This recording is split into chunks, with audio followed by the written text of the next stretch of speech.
Let's talk about Godzilla. Godzilla, or Gojira, has gone through a lot of changes since he was first born in 1954. In his nearly 70 years of life, Gojira has gone through a name change, a sex change, he migrated countries, at least 3 species changes, he became a father, he became a mother. Yeah, he's gone through a lot. So how has the original message of Gojira changed over time? How is memory connected to Godzilla's many adaptations?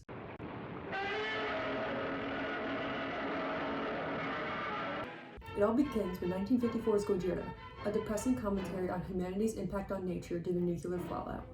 This is of course coming off the back of World War II, Hiroshima and Nagasaki, but also nuclear testing in the Pacific done by America. Everything about the original calls back to the fears of the Japanese people, with Gojira being destructive and antagonistic, and the design harkening back to the keloid scars obtained by survivors of the Nagasaki attacks. Gojira was first and foremost a protest against nuclear war, but as the character Gojira began to take off, his main motivations, characteristics, and themes began to change with the time as well. He went from Japan's terrorizer to an eventual superhero figure against other kaiju threats like Ghidorah, Rodan, and Mothra.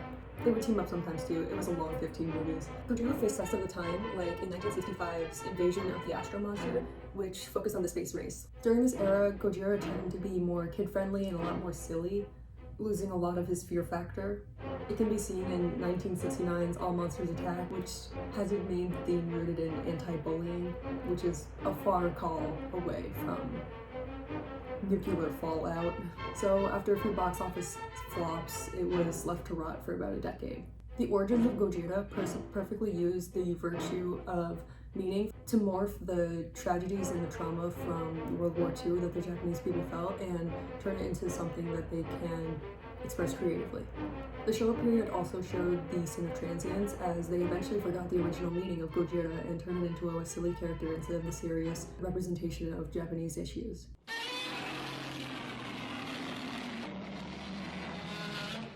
So the Heisei period began, throwing out most of the storylines found in the Showa period of Gojira, only keeping the original 1954 origin story.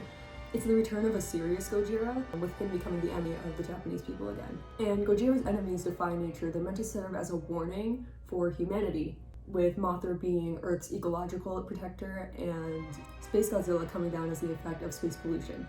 It keeps up with politics, like in 1985 Godzilla's, they sink a Soviet submarine. However, we also begin to see major modifications done to international releases.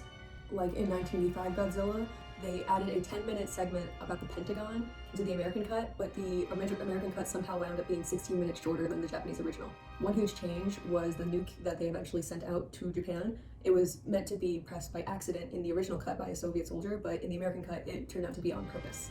This shows how the US doesn't have the same reverence and respect towards nuclear fallout as the Japanese people does, so close to the trauma from World War II.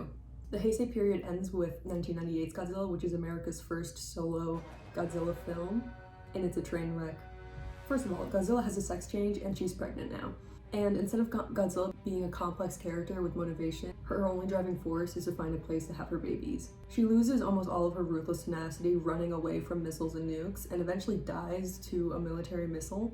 So after that flop, Toho revoked the rights for American producers to make Godzilla film. The Heisei period shows the virtue of freedom, allowing Gojira to create new meanings, adapting to the times, encompassing more modern fears of Japanese people. It also falls into the sin of absent-mindedness, because that's the only way to justify their terrible plot and character decisions. They just forgot about all of the Godzilla film before it. So after America Godzilla, the poor kaiju lost its way for like 15 years. Most people were unsure how to use Gojira, and he had like 6 different plot lines. Most of them were just kaiju battles with no real deeper meaning. The exception to this is 2001's Godzilla, Mothra, King Ghidorah, Giant Monsters All Out Attack, where Gojira is made restless from the souls of the Japanese people killed in World War II. So it's been 56 years since the atomic bombs dropped, and many people don't remember the trauma and the fear that happened during that time. So they used this 2001 Gojira film to re-harken that fear. But unfortunately, after many box office flops, Godzilla was once again laid to rest for a decade. So the Millennium Era shows the virtue of warning, rekindling the fear of nuclear threat by reminding society about Hiroshima and Nagasaki. So now we get to the MonsterVerse era, and we haven't seen our beloved kaiju on the screen for a decade. Knock knock, here comes America, and it begins with 2014 Godzilla. So Godzilla isn't about war anymore in this rendition. It's only about humanity's treatment of nature. It also becomes completely separate from Japan, rewriting the history of Godzilla's origins to be a constant battle over thousands of years.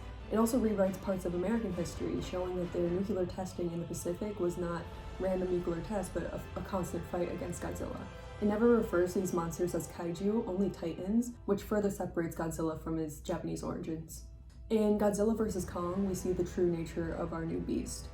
He is compared to The Undertaker from WWE, only coming out to defend his title as King of the Monsters and Ruler of Earth. Overall, this era is giving the full American special to Godzilla with the high budgets, fully CGI monster, intense battle scenes, less impactful themes, and a cinematic universe effect that they're trying to replicate from Marvel. The Monsterverse era is a prime example of the virtue of perspective via bias. The complete shift in cultures from Japan to America shows a new perspective of what Godzilla can be. It also falls into the sin of suggestibility for this very same reason, having America's cultural values embed itself into a Japan national icon, with influences like the WWE and the MCU.